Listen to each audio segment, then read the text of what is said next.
On Friday, we gathered here for a very beautiful, very meaningful, very powerful service as we thought about the crucifixion of Jesus and all that that means for us. Today, we gathered together for the resurrection. Now, one of the things that we know about the death of Jesus that's different from the death of most people is that Jesus' concern as he approached his death was not for himself. Many who approach their own end, rightfully so, grieve the loss of the companionship they feel with everyone.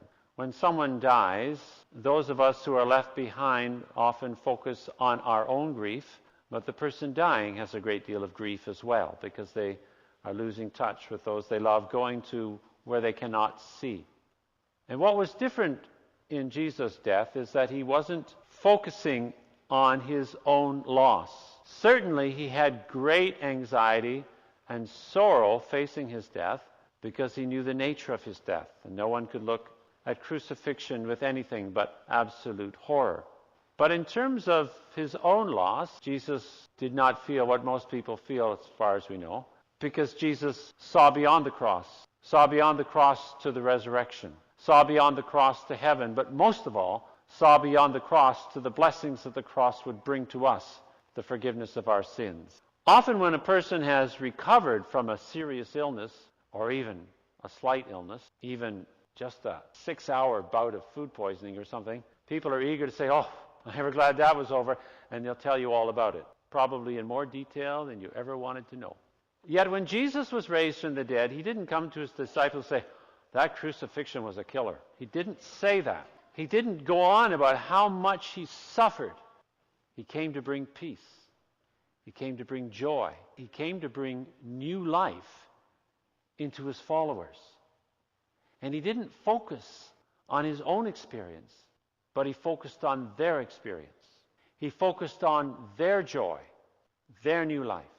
And the result of that was, for the disciples, that it changed their attitude to everything. And now all of a sudden, they had the same passion that Jesus had to bring new life to others, to bring hope to those without hope, to bring salvation to those who were lost, to bring new life to those who were enshrouded in death.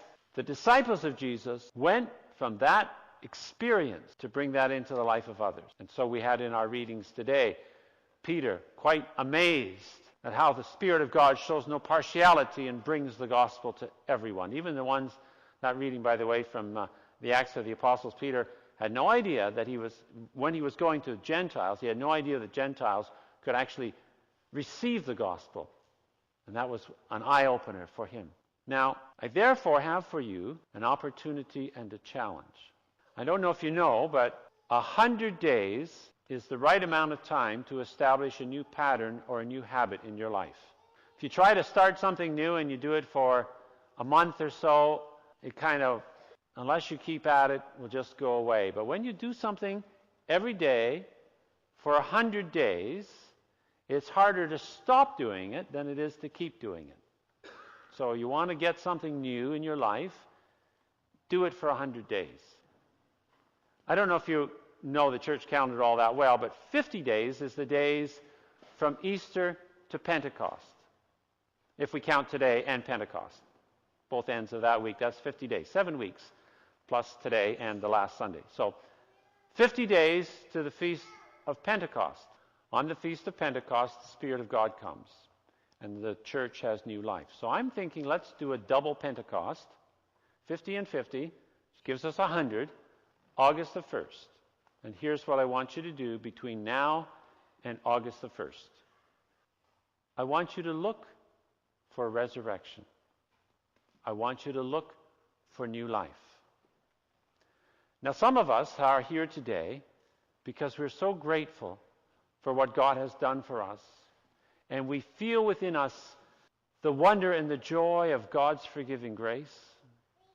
We feel so blessed that God has washed away, removed from us the burden of shame and guilt and sorrow, and our hearts are light, and we've come here today to give thanks for that goodness that God has given to us. Some of us are here today because we'd like that. We really would like to know that God has forgiven us. We'd like to feel the sense of freedom that comes from a new slate and a new start in life. We really would like to begin again and taste afresh the forgiveness that God has to give us. And perhaps some are here today because they're not quite sure what God has in store, and maybe God might do something. So, and maybe there's other categories. They're pretty broad. Maybe you fit into one of those. If you've got other ones, that's fine too. If you're not aware of that sense of joy that God gives us in the resurrection of Christ, then I would like you to begin to look for that within your own life. I invite you to look for evidences of God's resurrection in your new life. And if you are aware of that in your life, I would like you to begin to look for that in others. Now, some of you probably see signs of resurrection every day and may not realize that's what it is. Talk to the teachers who teach in this place in the Reaching Out Through Music program, who teach music to the children of the neighborhood. Talk to them about the joy they see as the children find the wonder and beauty of music. Talk to the staff at the shelter at the joy they see when a homeless person is welcomed home. Or look in your own life, what you do day by day, the people you serve or the people you care for or the people you nurture, the people you create things for, the problems you solve for others. Look for the joy that's in them and the gratitude when finally someone understands what they need and you provide for them what it is that they need. Or look for the joy in someone else's face when you give them a smile they do not expect, a word of gratitude that's uncalled for, some assistance that no one could ever perceive would come their way. Look for the joy. So what I'm asking you to do in the next 100 days is look for the joy. Don't go through life just assuming or bumbling along and ignoring all those good things. Look for it. After the service, the children, I see an egg over there. After the service, the children are going to look for the Easter eggs. And I want you to take that same eagerness and look around in people's lives and see what you can find in terms of joy, of the resurrection power of Jesus in someone else's life. Now, the other thing about a 100-day challenge is that I think often, somewhere along the line, 5 days, 10 days, 20 days, we wonder whether we're running out of steam on this thing. And it helps if you get encouragement from someone else. So here's the second part of the challenge. What you find in someone else's life, I'd like you to document.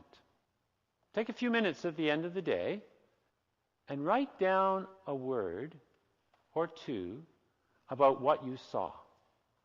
And then I'd like you to share it with someone. If you still use the word processor that is wrapped in wood with lead in the middle and want to write a note, do that. If you're into typing, do that. If you're into texting, do that. However you share what you know, I'd like you to share it with someone. Most of all, I'd like you to share it with the church. So I'd like you to send a note to me here at the church, and I'd like to share what you share with me with the rest of the congregation. So we need to understand privacy in this, so don't say, I talked to so-and-so the other day, and they were doing this, and so on. I helped them through that. Don't start giving people's names and the details of what's gone on in their life. But see what you can create in terms of a story of where you found resurrection in somebody's life.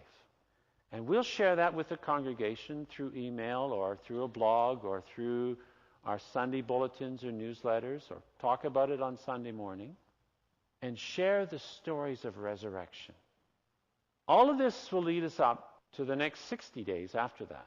September the 25th is Back to Church Sunday, where we will invite folks to come to church. And wouldn't it be lovely if we can greet people on that day with a little booklet of all the good news stories of how we found resurrection in people's lives over these 100 days. So I do hope you'll pick up that challenge and spread the joy of the resurrection to others. And of course, Not that you do it for this reason, but there is a wonderful side benefit. There is a suffusion of joy through your own heart when you find joy in someone else. When you find new life, when you find the resurrected power of Jesus in the heart and mind of someone else, it changes you. You will be transformed. And after 100 days of living a life with new eyes, of looking into other people's hearts, looking for the joy of the resurrection, you won't want to stop. You'll want to keep on rolling along in that wonderful sense of wonder and pleasure at seeing the good things that God is doing in others' hearts and lives. So please embrace this opportunity. Accept this challenge. And beginning today, this is day 1, beginning today right through to August the 1st, look for signs of resurrection. Document them and share them.